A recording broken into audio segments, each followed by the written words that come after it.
But one of the players that we didn't actually highlight much in that post game because he wasn't quite as active was Zen. He's kind of been their most consistent player over the duration of this best of 3, so I'm really curious what he's going to bring. GODSENT will be starting on the T side, though, and instantly pushing out with Stiko on main. Smokes will be deployed, and looks like they want to get aggressive onto the A side. Carrigan, he's going to utilize that smoke to his own advantage. Ready in position, does a lot of chip damage, but it's actually Chris J to go down first. He had a rough start to the last map. He'll be hoping not to repeat the same response. Did BMAS find a gap in that smoke? It didn't look like it, but it's not registered as a smoke kill. The bomb goes down, but they've actually passed each other. Farlig in behind. Knows that BMAS is in this corner. And they've got a pretty dirty crossfire for him to try and get past. Rops it is in position, but he goes down, and the kits actually drop through the edge of the smoke. BMAS with just 19 HP and 3 players to find. I'm not sure I'm a believer. I think that's a fair assessment, honestly, Tom. I don't think even he believes at this point, and a bullet's just gone in his head. So GODSENT will claim first blood. Effectively turns down to a best of 1. Now, keep in mind, this is not the lower brackets.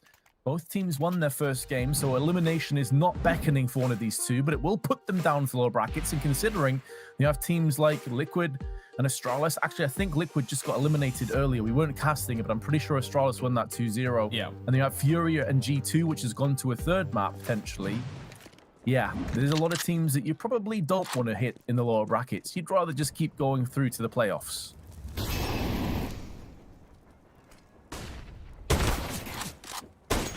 Chris J, 1 of 2 with the scout in this round, and this is the map where the true scout kings perform. Frozen also going to take his deagle up close, and yeah, he's been fantastic throughout this series. We're not normally fortunate enough to get all the players performing for Mousesports at once, but sometimes he can do enough.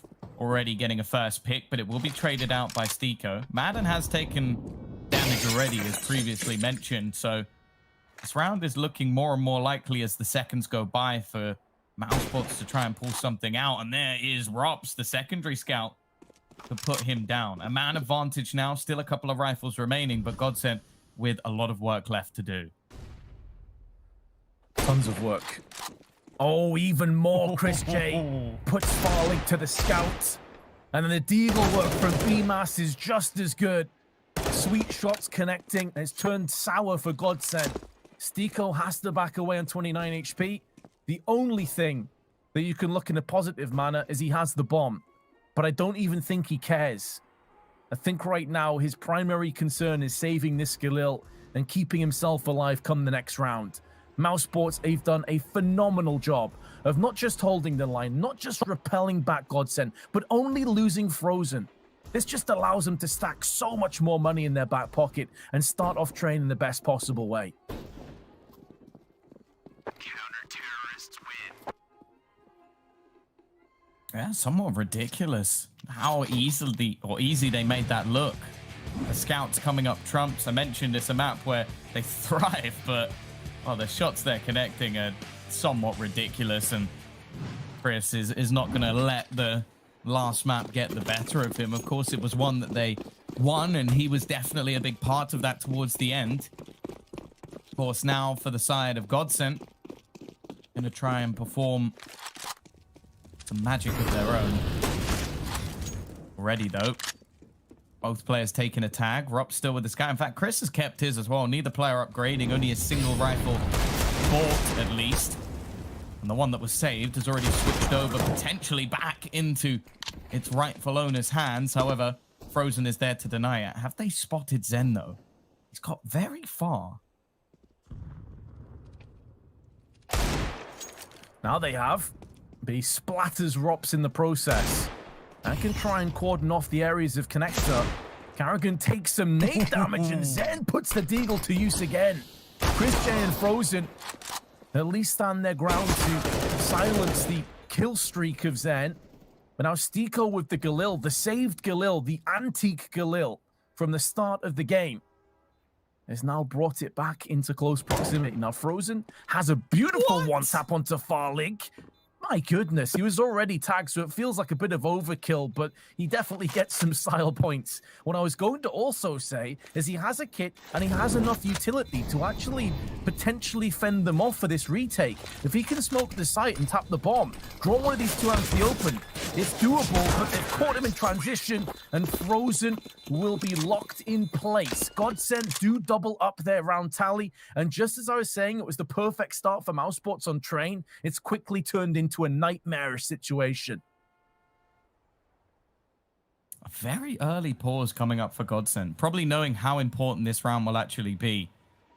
They'll know in this case the likelihood of Mousesports investing back into it. They'll know as well that if they win this round, chances are either we'll see another force buy from Mousesports, leaving them with very little cash and potentially giving 3, 4, maybe even 5 rounds over to the GODSENT side. So couldn't be more important than this for them. Getting a good start on their T side is going to be integral. I'm looking at Chris though, and I was about to say, is that a solo warp coming in? We've had a few moments from him throughout this series, but none to really match up to the caliber he's had in the past. He sets a pretty high bar for himself, Vince, with, I'm pretty sure, the best play. I can't even remember, was it 2018 at this point? Maybe 2019. Who knows?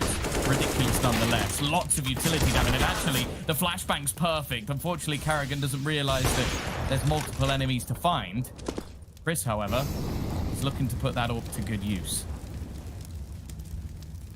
Damage was significant in A main. Madden and Zen were also tagged up. So that puts them in the softened state for the Desert Eagles to potentially finalize what was started earlier on. Positionally, Mousesports getting some fairly forward angles. Sound cues were available to Frozen. May have heard a couple footsteps to relay to his teammates. They've now bolstered up Chris J, who went all the way around from towards the A trains. Now he's watching up Catwalk. And that seems to be where GODSENT are about to pull the trigger, where they're about to make a move in. Rops up close on the ramp. Now Chris J can take this shot and fall back, but Farley gets him. Chris just moved his aim to the left-hand side and his crosshair betrayed him. Ropso with the Desert Eagle puts down Madden with authority before Zen and Farley bounce back into action. And it seems like Mousesports, with their gamble of Chris J on the AWP, has not paid off at all. Maybe BMAS can make this a bit more costly, but with no nades and no kit, he has to get a move on.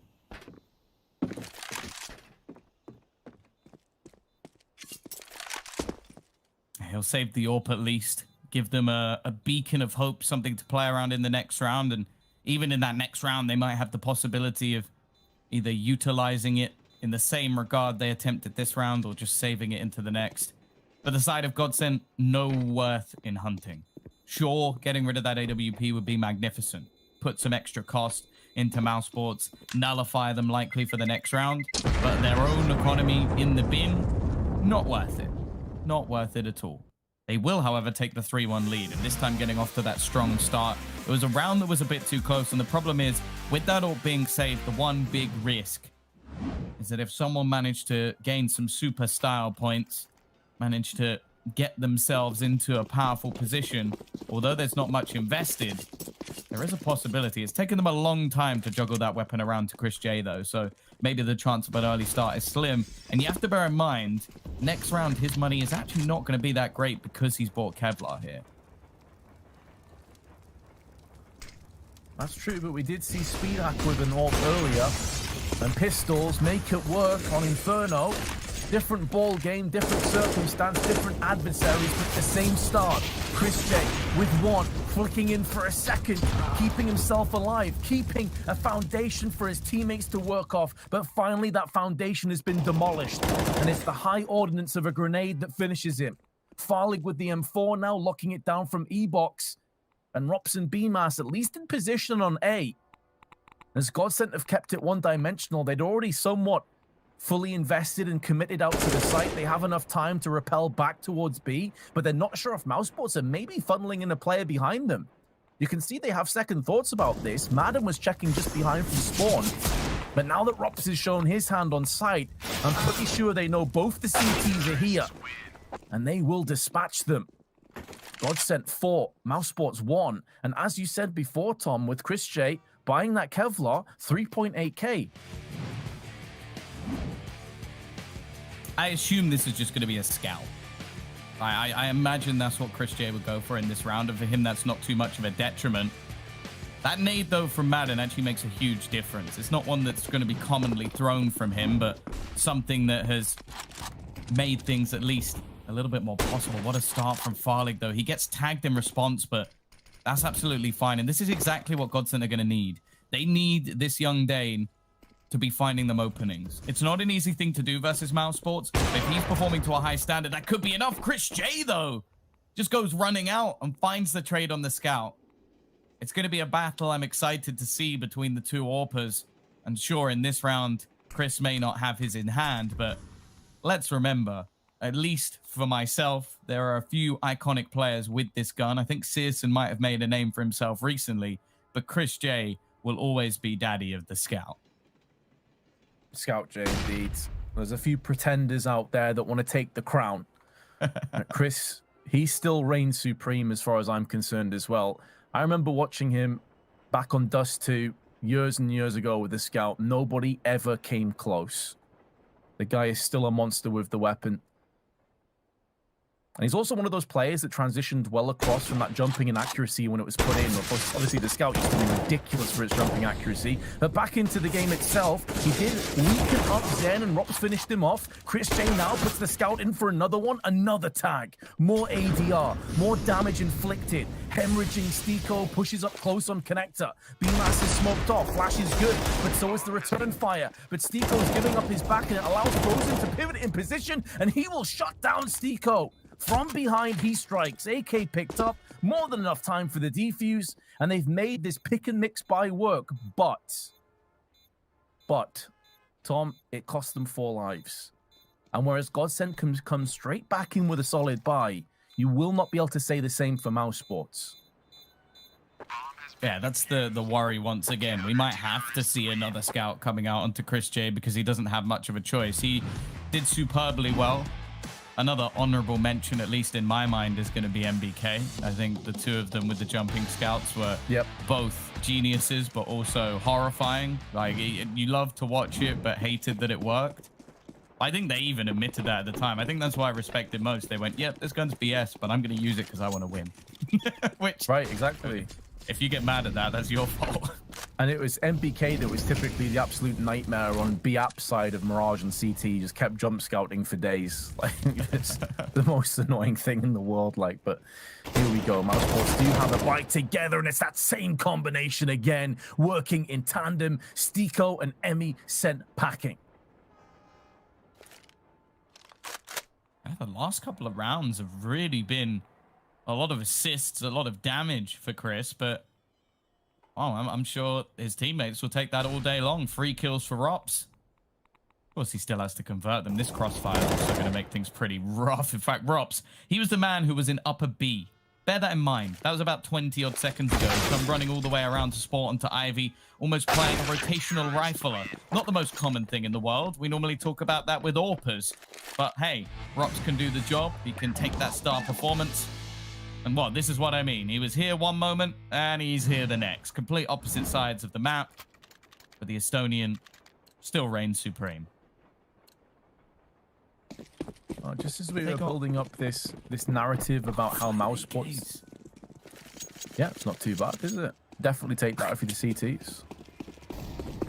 Just as we were building up the narrative about Mousesports' economy not being great because they lost so many players, well, they just clean swept GODSENT. Took all their AKs, picked all their pockets, and now GODSENT have nothing, and they just have to rush straight onto the site. But it's a great read from Mousesports. They decide to put up a player up close and have 2 in quick proximity to spray down Catwalk. And GODSENT, they just run into the blender. 4-4. Yeah, and the thing is, Mousesports on this map historically have had a very good CT side. I'll always remember them being 12-3 up against a certain Lithuanian team with a Russian in-game leader. There was a guy who had eaten a boot on that game, and then they threw it away on the T side. Luckily, they now have Carrigan to help them out, so that no longer will people have to suffer eating boots for silly bets. True. In Carrigan, we trust. But how much do you trust him? Would you put a boot on? No, I'm kidding.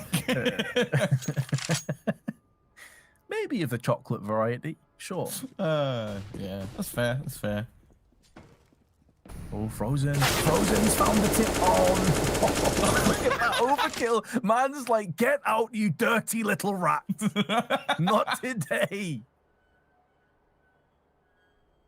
Oh, God. Chris is getting aggressive as well. It seems like Mousesports are just brimming with confidence, taking more and more map control. He's starting to come up behind them. Look at the rotation. Look at the CT side. They're all going back in towards this B site. They're going to have a full stack by the time this GODSENT roster actually pushes. They've telegraphed this. They've written the script, and the script ends in death.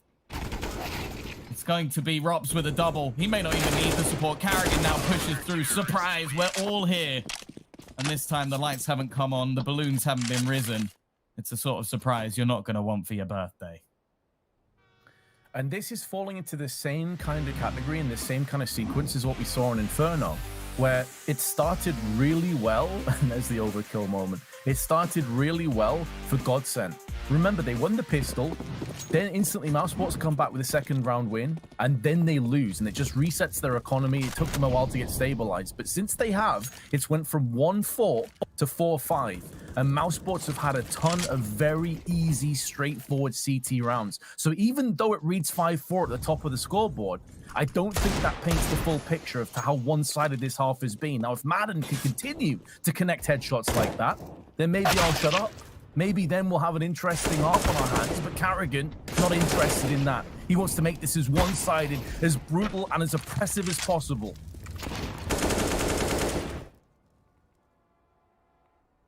Well, Sticko has had some pretty ridiculous deagles. And there's one more to the list. A nice start. Can he get anything additional? Carrigan's low. That's 2. He's making this costly at least. Of course, the money of Mousesports is pretty good. They're not really in any trouble here.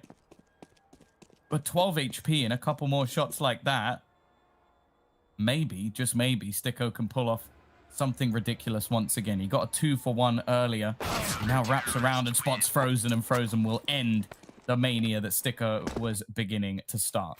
6-4, a streak of rounds now from Mousesports, which is starting to make me worried, Vince, because GODSENT so far have proven their T-sides have been stellar, but they are starting to fall a little flat.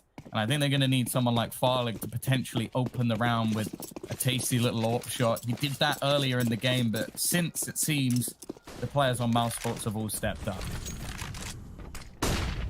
That's Chris J taking the initiative with the AWP, reaping the rewards. Flash out into a peak. And GODSENT, who were looking to get aggressive on Ivy, are just instantly put on the back foot and don't really know what to do about it. Madden walks out. He is the crazy element of GODSENT, the player that you need to just run out there and cause some mayhem.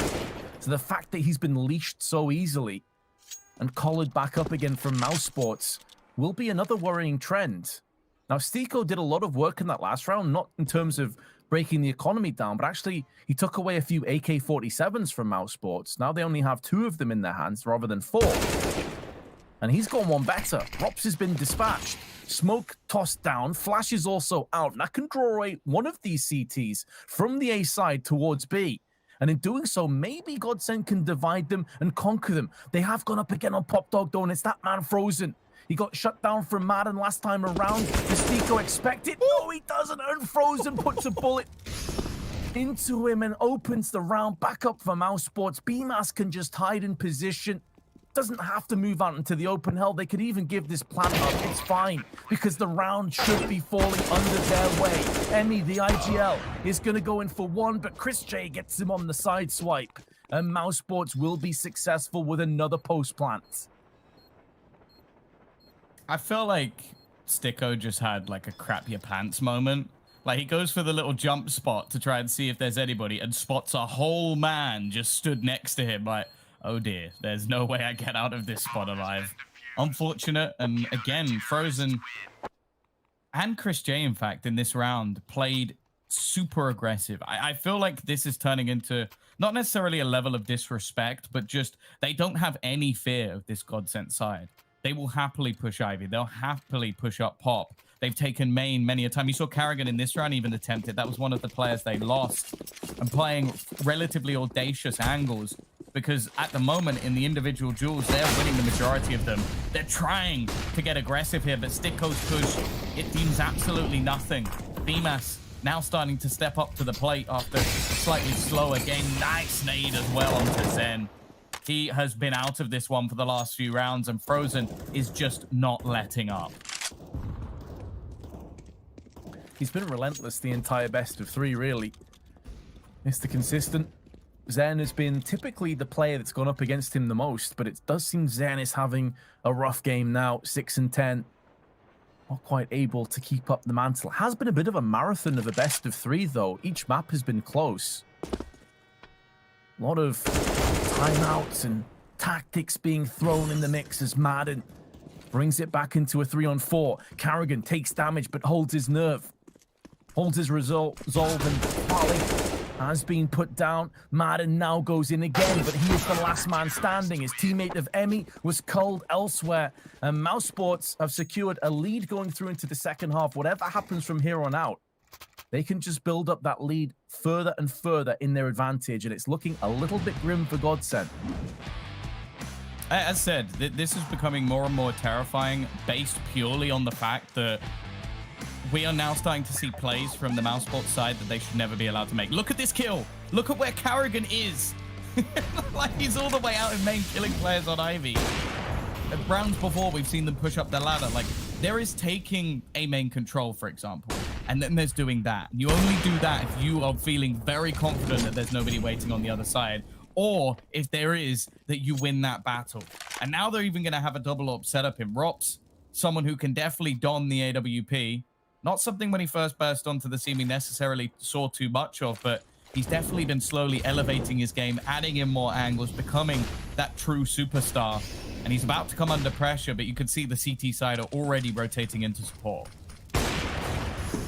Yeah, and with them all just pushing down on ramp as well, there was no reason for one of the AWPers in Rops and Catwalk to make a move. And when you have the high ground, it's almost impossible for GODSENT to make anything work. And although Farlig lines them up, we saw his Deagle work on Dust 2, and Emmy is rummaging around the back of the CTs. Unfortunately, there's just too many threats to contend with, too much manpower, too many weapons and utility to bypass. And so GODSENT, again, they get a plant down. Mousesports, no issue with the retake. They're making sure that they take out both AWPs and as many grenades as possible. Scavenge everything they can. 9-4. I like scavenge. It's a good mix. Yeah, I just meshed two words. Scavenge and salvage. It's a word now. You scavenged it. Scavenged it, mate. It sounds like something a southerner would say, doesn't it? Not gonna try and do the accent just for fear of embarrassing myself. Not that I haven't done that enough throughout this stream, but you know, enough's enough. 9-4. T-side, they have struggled over the last few rounds. I haven't looked at the statistics for opening duels, but I can tell you now, it has not been fantastic. Rops with the AWP has been doing well if they've gone towards the B site. This time, though, he gets tagged. And you can see from the GODSENT side of things, they're having to almost just wait patiently, checking every angle.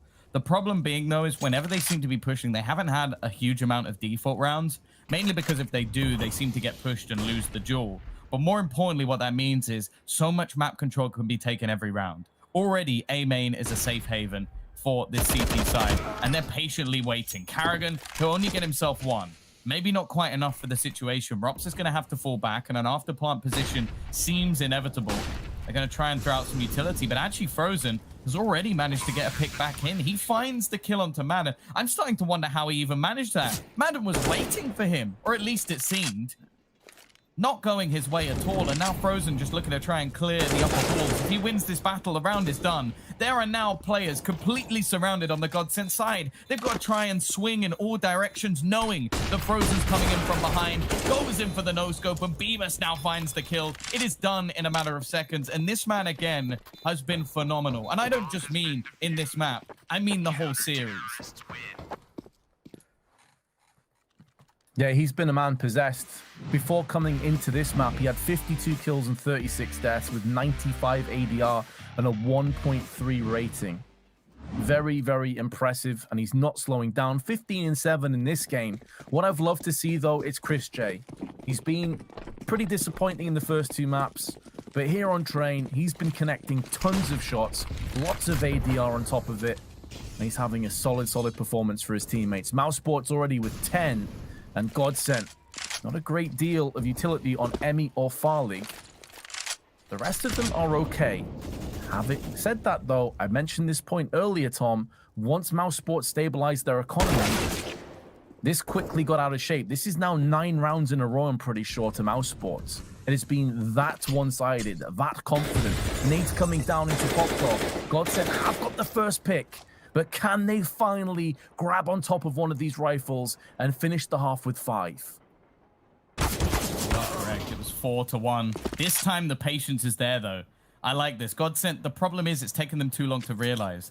Like, getting an opening pick and having the default round is actually enough to just win them one, or so it should be.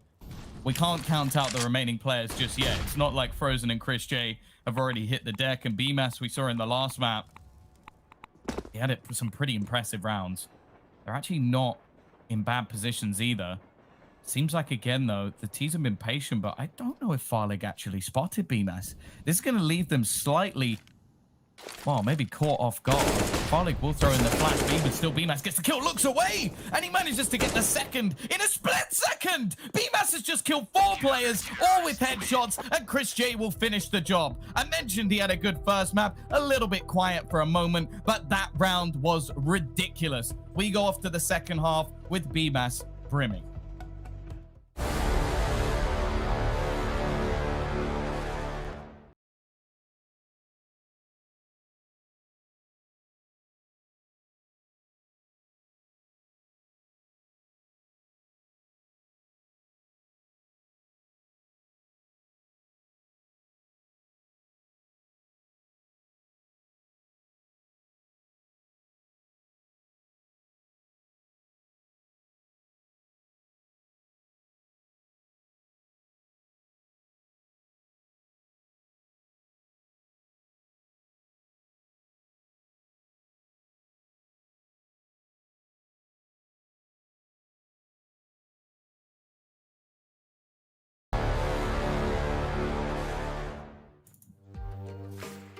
Well, we are back.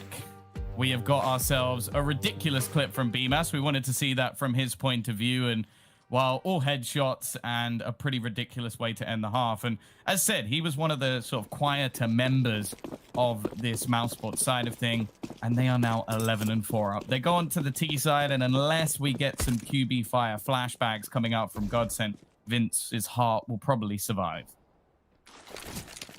I don't think GODSENT will, though. Although, has started well for them. They have got themselves a couple on the board.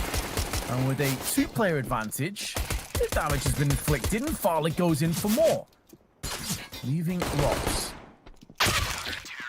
Not for much longer. 11-5. GODSENT do pick up the second pistol. Again, though, once Mousesports have a bit of a stabilized economy, that's when GODSENT will be fully tested. And this T side from Mousesports, it should be very solid. Last time these two teams fought against each other, the T side of Mousesports was exceptional. So let's see if GODSENT have made the required adjustments since then. Going to be a long fight back. They're going to need to show some real resilience against a team that, as we've mentioned multiple times, are definitely on the rise. Potentially looking to get themselves some extra Pro Tour points. In this stage, we've already got an AUG for Farlig. He loves his scope guns, so a little bit of an advantage here. But Chris J on the scout, well, he's excited us multiple times already in this map, and going into the T side, I'm not thinking there'll be anything different. Carrigan down, and Chris J maybe peering in, but you feel like they desperately need him to get an entry if they're going to close the gap on the site.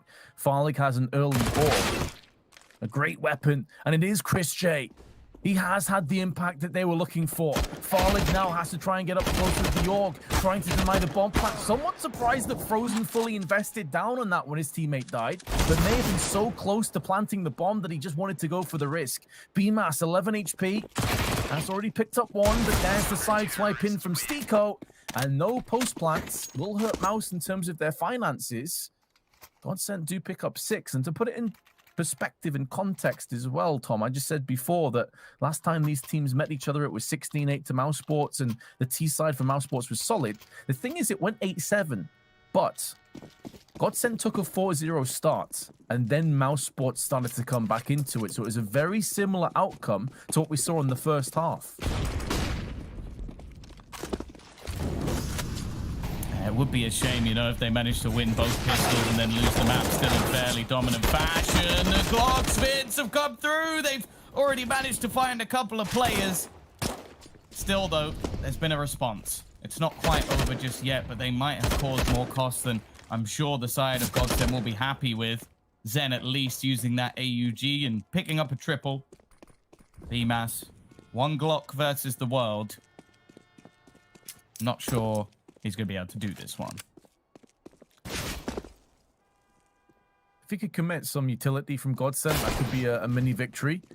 Maybe an incendiary or a flash, but they're unlikely to throw one in now that they know he has a Glock as opposed to a P250. Zen's been tagged on the approach, but he survives on 5 HP. That could have been very costly, actually. That could have potentially been an AUG that dropped with him.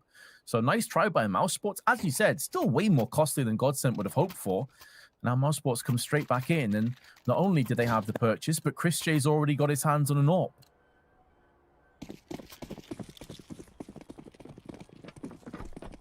I believe Mousesports are also one of the teams in the running to try and get towards Katowice. Fairly far down in the leaderboard at the moment, but you never know. If they manage to take themselves home the trophy here, which I don't think is completely out of the realms of possibility, especially with a few teams that we might not expect falling a little bit early.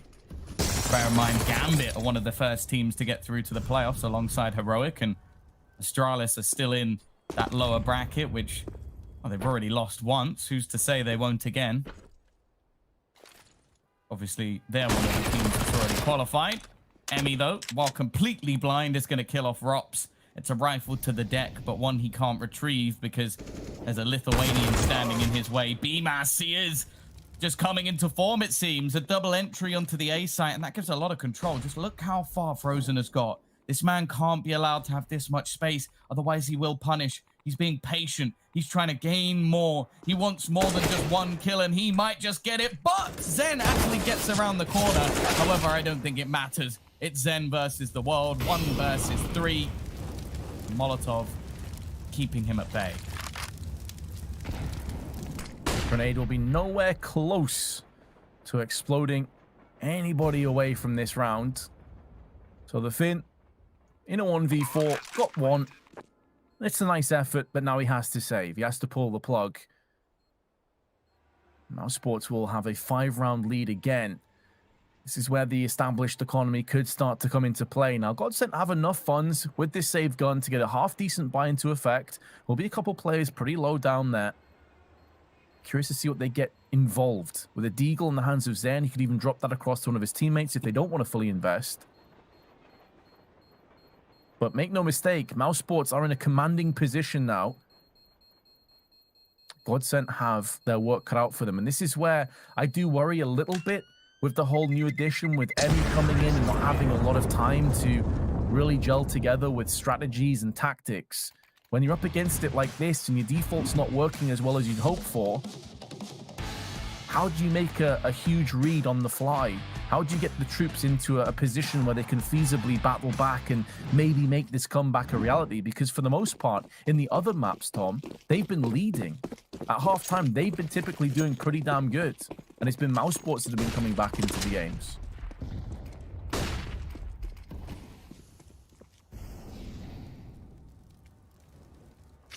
We'll see. They've had some decent resurgences.